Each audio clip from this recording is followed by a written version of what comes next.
Assalamualaikum, bonjour tout le monde, comment allez-vous?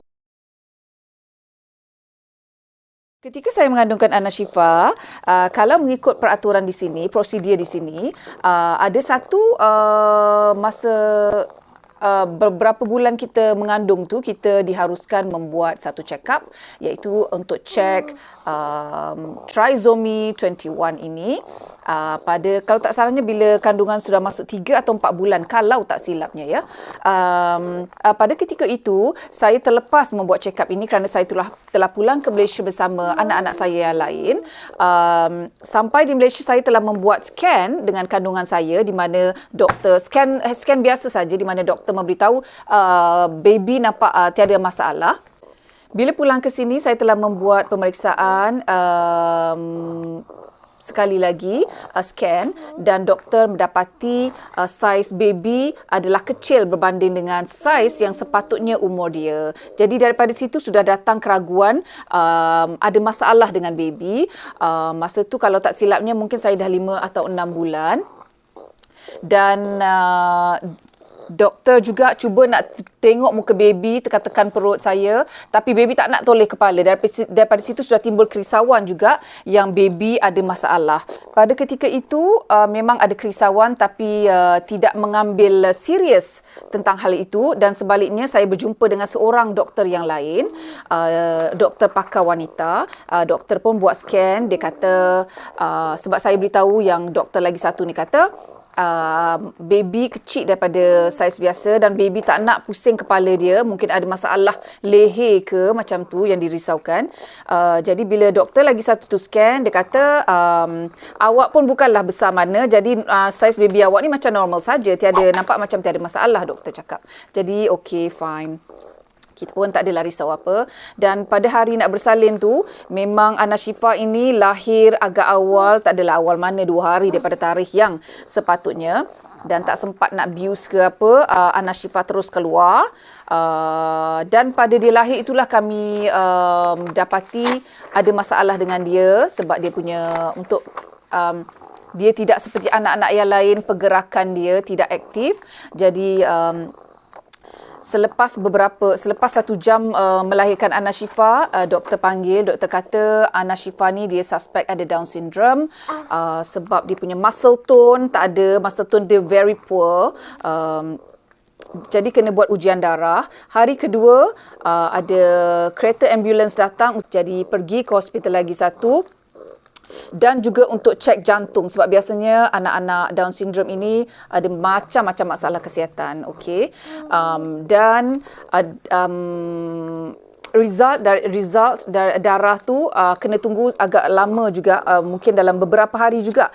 Jadinya memang mengikut darah dia, ujian darah, Ana Syifa disahkan Down syndrome. Reaksi pada masa di hospital, mula-mula lagi bila doktor dah announce tu, rasa macam langit tu runtuh. Langit runtuh, ya Allah, sebab tidak disangka-sangkakan. Runtuh nak, runtuh. Mama cakap, perasaan je.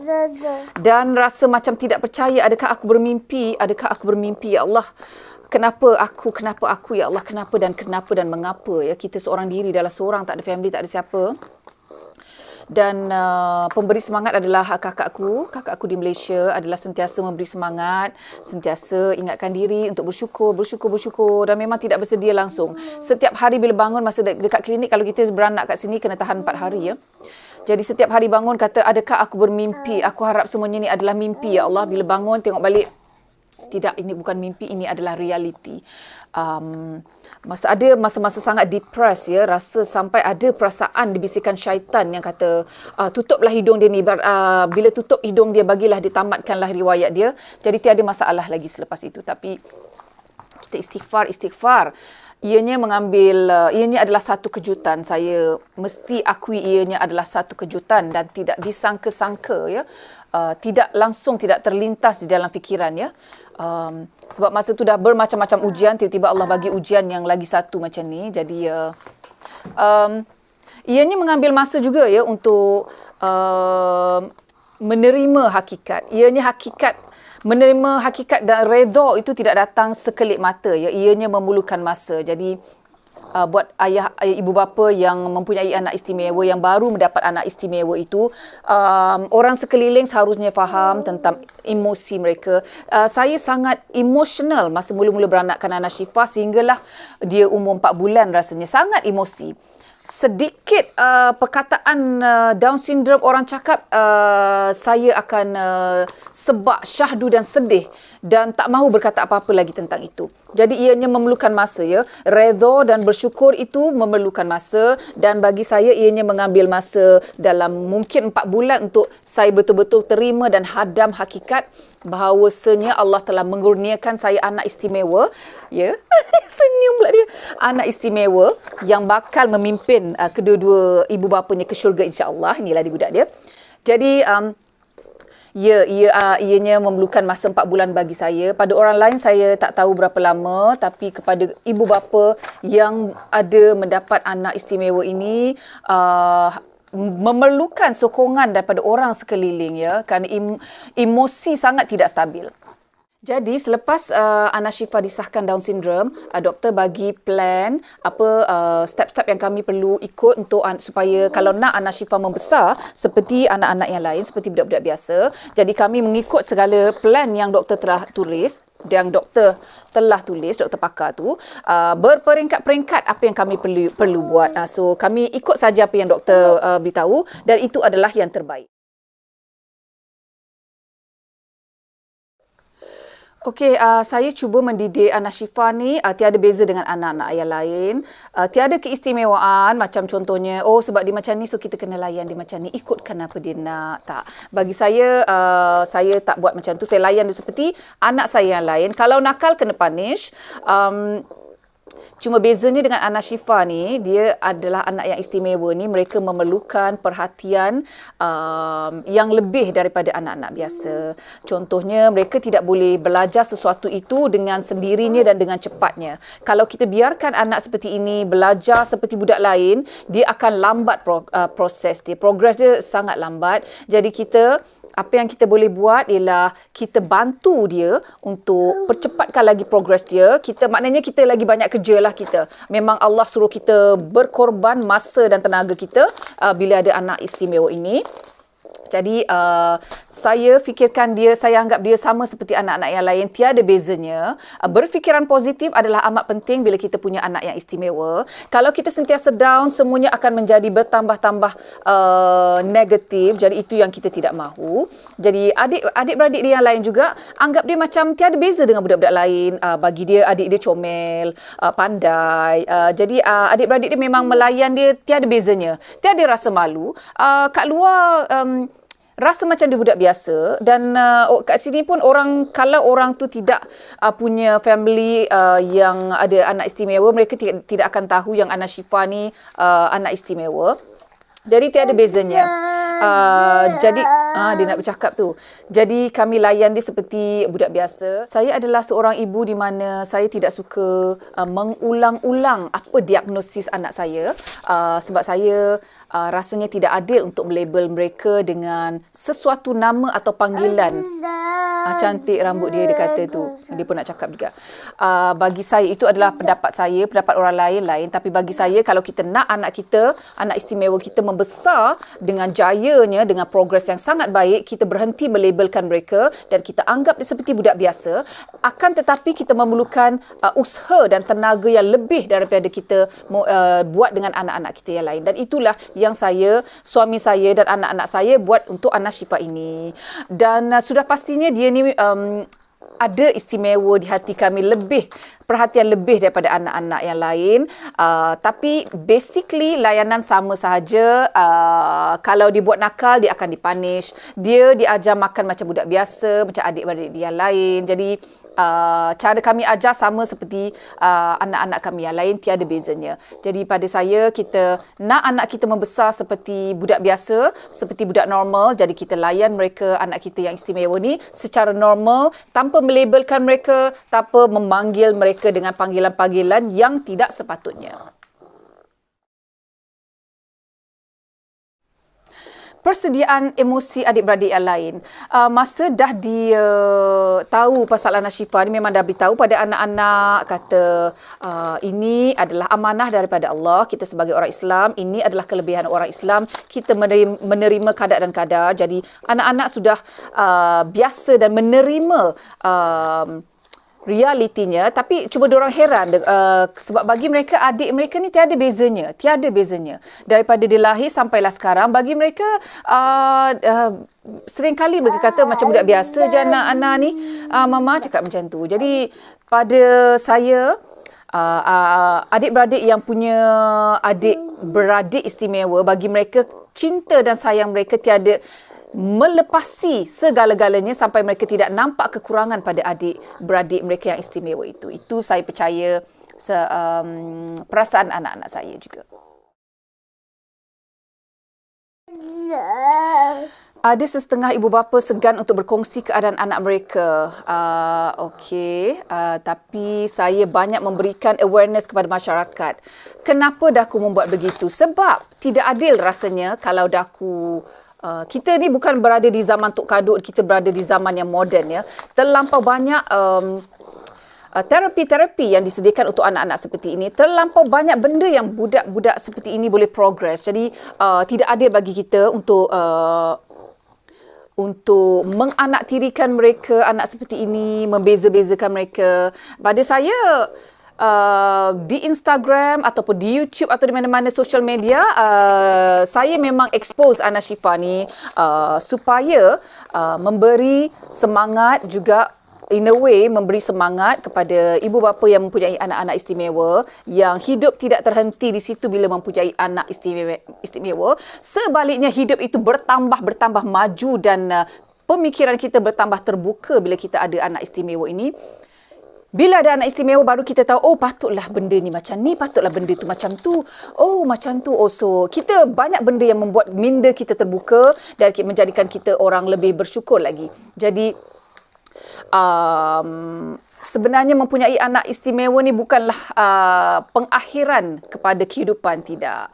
Sebab kita sering kali berfikir adanya anak istimewa ini, itulah pengakhirannya, apa aku nak buat ni, macam mana, macam susah lah, kita rasa macam susah. Padahal benda yang senang. Bila kita fikir benda tu senang, ianya akan jadi senang. Keadaan Syifa sekarang umur 4 tahun, dia bersekolah tadika di sekolah publik. Di sini ada banyak benefit untuk anak-anak istimewa macam Syifa ni. Jadi, tapi untuk mendapatkan benefit itu kita kena apply ya. Dan application tu mengambil masa yang sangat lama ya. Tapi memandangkan Syifa ni dia punya level masih okey lagi mendengar arahan. Satu yang masalah Syifa ialah dia belum boleh bercakap lagi. Dia boleh cakap sikit-sikit tapi bukan bercakap fluently macam budak-budak umur macam dia. Kalau dia boleh bercakap, rasanya tiada masalah dalam segala bidang, tidak ada masalah. Cuma sekarang dia nak mengekspreskan perasaan dia, tak boleh sebab dia tidak boleh bercakap, bertutur lancar macam budak-budak lain. Jadi Ana Syifa pergi ke sekolah di dalam kelas paling kecil sekali, small section di kindergarten, sekolah tadika. Jadi buat masa ini dia bersekolah hanya pagi saja, iaitu daripada pukul 8.30 sampai pukul 11.30 pagi. Selepas application kami untuk mendapatkan assistant daripada government, daripada kerajaan, jadi Ana Syifa boleh pergi pagi saja dan assistant tu ada dalam 2 kali seminggu untuk guide, untuk bantu Ana Syifa dalam proses pembelajaran dia, sebab dia bukan seperti budak-budak lain ya. Dia perlu orang guide, bimbing dia dalam craft tangan ke. Tapi Alhamdulillah, cikgu dan asisten itu cakap, Ana Syifa ni progress dia sangat bagus. Dia mendengar kata, mengikut arahan, dan dia buat kerja seperti budak-budak lain, mengikut kapasiti dia, macam tu. Jadi kalau nak pergi ke tandas pun, mereka akan beramai-ramai pergi tandas. Dia pun pergi tandas beramai-ramai. Dia dah boleh pergi tandas sendiri, buka seluar, pakai seluar sendiri. Bila main kat luar pun, dia sangat pandai bersosial dengan orang lain. Dia sangat peramah dengan orang lain. In general, kalau budak biasa macam takut dengan orang, tak nak dekat-dekat. Kalau macam dia sangat suka menyapa orang, bercakap dengan orang. Jadi orang mudah jatuh cinta dengan dia dan orang suka dengan dia. Jadi tiada masalah bagi dia di sekolah kerana dia sangat mudah beramah mesra, daripada budak kecil sampai ke budak besar, sampai ke cikgu, sampai ke assistant. Alhamdulillah. Perancangan untuk masa depan Syifa, bagi saya ingin bekerja keras untuk mengumpul dana atau mengumpul wang untuk anak Syifa belajar. Andai kata kalau tidak mengizinkan, kami tidak suka atau ada masalah dengan persekolahan, sekurang-kurangnya saya boleh panggil cikgu untuk mengajar anak Syifa di rumah dengan secara terperincinya. Itu kerana akademik adalah sangat penting, dan kami suami isteri seboleh-bolehnya mahu anak Syifa masuk sekolah biasa, bukan sekolah istimewa. Di sini bila anak-anak istimewa masuk sekolah biasa, akan ada asisten yang temankan mereka, yang guide dan bimbing mereka. So alhamdulillah. Jadi exact perancangan tu tak ada. Kami just follow, ikut saja keadaan semasa. Tapi pada saya adalah untuk saya bekerja keras, mengumpul dana untuk mempunyai pendapatan yang baik supaya dapat memberikan pendidikan yang terbaik untuk anak Syifa. Sebenarnya bila mak ayah yang mempunyai anak istimewa ini apa yang saya rasa ya, pengalaman saya, bila mak ayah sudah redha, sudah gembira dan tiada masalah dengan anak istimewa ini, datang pula dugaan daripada orang luar yang menyukarkan perjalanan kita membesarkan anak-anak istimewa ini. Bagi saya, masalah yang bakal kami kena tempuhi ialah masalah daripada sekolah, di mana cikgu dan pihak sekolah ingin jalan yang senang, jalan yang pintas dan mahu seboleh-bolehnya tidak mahu anak istimewa. Itu bakal kita lalui ya, atau ada masalah yang akan ditimbulkan. Jadi itu adalah antara dugaan bagi ibu bapa yang mempunyai anak istimewa ya. Ianya bukan senang. Kita memerlukan semangat yang kuat ya untuk menghadapi dugaan-dugaan ini dan tidak membenarkan orang lain memijak kepala kita dengan menidakkan kita punya hak. Adik-adik nak cakap apa, Dek? Adik nak cakap apa? Adik cakap sekarang? Cakaplah, cakap. Cakap. Oh ya. Okey, dia tahu beberapa perkataan, iaitu Syifa cakap. Cakap papa. Cakap papa. Mama. Mami. Kak Ida. Abang. Kak Jid. Atuk. Syifa, duduk. Duduk. Syifa, tudung. Bravo. Okey. Jadi kepada ibu bapa yang mempunyai anak istimewa, janganlah bersedih. Ianya adalah hadiah daripada syurga yang Allah berikan kepada kita untuk kita bawa amanah ini dengan baiknya. Ianya adalah ujian untuk menunjuk kesabaran kita dan cinta kita kepada Allah, cinta kita kepada anak ini, bagaimana hebatnya kita dapat memikul tanggungjawab ini. Jadi tak perlu rasa malu, tak perlu rasa. Kita juga masalahnya ibu bapa mempunyai anak istimewa, ada kalanya kita ni mudah sentak, mudah terasa. Padahal orang just curious. Out of curiosity, diorang tanya, nak tahu. Jadi tapi kita ni cepat sensitif. Biasa saya faham perasaan itu. Jadi saya pun banyak belajar daripada pengalaman, sedikit demi sedikit improve ni dah 4 tahun dah ni, masih belajar banyak tentang benda. Jadi nasihat saya kepada ibu bapa yang mempunyai anak istimewa, ini bukanlah pengakhiran dunia ya. Dan kepada anda yang melihat orang yang mempunyai anak istimewa ini, kalau tidak dapat membantu, janganlah ditambah beban di bahu. So begitu, itu adalah perkongsian daripada saya.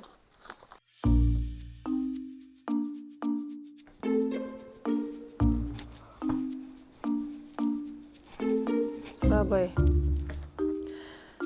Ya Allah, ya Allah.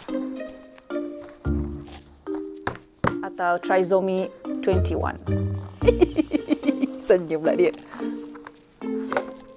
Janganlah. Ya Allah, ya Allah. Ketika saya mengandungkan anak Syifa, balik ke Malaysia, kiranya macam cut.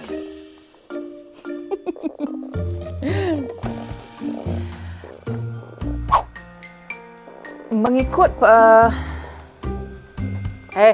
prosedur di Perancis dengan Perancis. Janganlah. Pandang sana. Tak boleh. Habis tu cabut mikrofon aku. Ya Allah, ya Tuhan. Adik, janganlah, Dek. Kita nak buat video ni, Dek. Mana sana? Pemeriksaan untuk cek sama ada penyakit lain. Apa yang perlu kami buat untuk daftar Ana Syifa? Ya Allah, siapa pula telefon aku ni? Mana pula aku nak pergi ni? Ya Allah, ya Allah. Ambil apa dia? Ambil. Dia dapat memberikan pendidikan yang terbaik untuk Ana Syifa. Habis semua kau baling nak? Asal kau baling?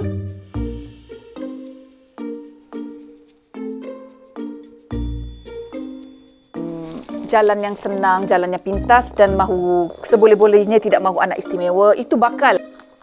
Habis dikoyak. Pandang sini. Senyum. Hello. Bonjour.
Terima kasih kerana menonton. Jangan lupa subscribe dan tekan notification button. Merci beaucoup.